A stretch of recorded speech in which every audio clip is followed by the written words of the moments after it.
सभापती महोदय, त्याच्यापेक्षा मोठे समजतात तुम्ही प्रश्न विचारा. आपला पूर्णपणे सन्मान राखून मी त्यांना प्रश्न विचारतो, कारण आपणच्या समोर विचारलेल्या प्रश्नांची ते उत्तरं देतात परंतु त्याचं पालन करत नाही. हा आपला पूर्व इतिहास आहे यांचा, आणि हा इतिहास पुन्हा शेवटच्या आपला मला वाटलं तुमचा माझा आणि नाही नाही नाही आपला अपमान होण्याचा पूर्व इतिहास मला बघवत नाहीये या सभागृहात. नाही पण माझी काळजी करू नका. आणि म्हणून हे मागचे अधिकारी अजूनही तिथेच आहेत महानगरपालिकेचे, जे मागच्या वेळेला जे मी ठेवले होते आपण सांगून, मुख्यमंत्र्यांनी सांगून, मग आता असं म्हटलं जावई भाऊ बहीण हे कोण आहेत? सगळे सोयरे. मग पहिलं मंत्र्यांना विचारा की खरोखर ते सिरियसली उत्तर देणार आहेत की नाहीत. ही 4था वेळा विचारलेला प्रश्न आहे हा. सभापती महोदयाने सांगितलेलं आहे. नाही सभापती महोदय, मी प्रश्न विचारतो परंतु प्रश्न विचाराय हे अधिवेशन आपण भरवतो कशाला? प्रश्न विचारायलाच ना. विचारा प्रश्न. मग प्रश्न विचारल्यानंतर 4 वेळा आपल्याला सांगावं लागतं त्यांना की कारवाई करा, आणि ते करत नाहीत म्हणजे ते हलक्यात घेतात आपल्याला आणि आम्हाला पण सभागृहाला. आणि मग अशा मंत्र्यांकडनं उत्तराची अपेक्षा करायची का? करायला लागेल ना. कसं करायला लागेल? जर आपला पण ते ऐकत नसतील तर आम्ही काय करायचं? कोणाकडे जायचं? याच्या वरती तर कुठला पोच नाहीये. तिथे 2 खुर्च्या आहेत पडल्या, 2 खुर्च्यांवरती कधी कोण बसलेलं मी बघितलेलं नाहीये. नाही तर मी तिकडे विचारलं असतं आता, कारण 1-2 त्या खुर्च्या दिसत आहेत मला वरती, कारण ह्या खुर्चीच्या वरती खुर्चीच दिसत नाहीये. तर सभापती महोदय, आपण हे प्रकरण गंभीर्याने घ्यावे. आता माझा मूळ प्रश्नाकडे येतो.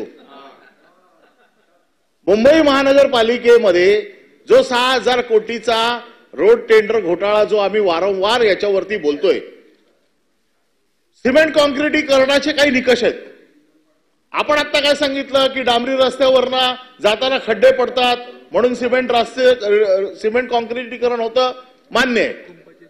परंतु ज्या गल्ल्या सिमेंट कॉन्क्रिटीकरणासाठी काढलेल्या आहेत याचे निकष आहेत. किती मीटरचा रस्ता असला पाहिजे, दोन्ही बाजूला त्याला स्ट्रॉम वॉटर ड्रेन असलं पाहिजे, आणि त्या निकषाखाली जे रस्ते बसतात हेच रस्ते फक्त सिमेंट कॉन्क्रिटीकरणाला काढले जातात, दुसरे रस्ते काढले जात नाहीत.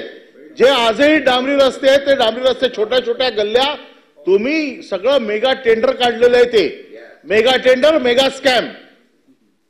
आणि त्यात हे आम्ही मागच्या अधिवेशनात देखील सांगितलं होतं 300-350 रस्ते या सगळ्यामध्ये आहेत. अजून 90 लोकांची साधी ऑर्डर पण निघालेली नाहीये. आणि मग अशा परिस्थितीत पंतप्रधानांनी उद्घाटन केलेल्या या कार्यक्रमाचं काय होणार माहित नाही. परंतु जो कॉन्ट्रॅक्टर ज्याने हे काम केलेलं आहे, पंतप्रधानांचा अपमान केलेला आहे, त्याला तुम्ही ब्लॅकलिस्ट करताय. पण पुन्हा माझा आरोप असा आहे की त्याची चौकशी करून त्याने खोटे कागदपत्र देऊन हे टेंडर मिळवलेलं आहे.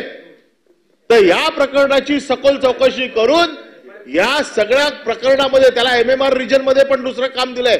आता एखादा माणूस ब्लॅकलिस्टेड असेल तर त्याला दुसरीकडे काम कसं देता येईल ते जाऊ दे. माझं म्हणणं असं आहे की त्याच्यावरती किती दिवसात तुम्ही चौकशी करणार, त्याच्यामध्ये जर खोटी कागदपत्र देऊन त्याने जर टेंडर मिळवलं असेल तर त्याला तुम्ही ऑर्गनाइज क्राईमच्या अंतर्गत मुक्का लावून अटक करणार का?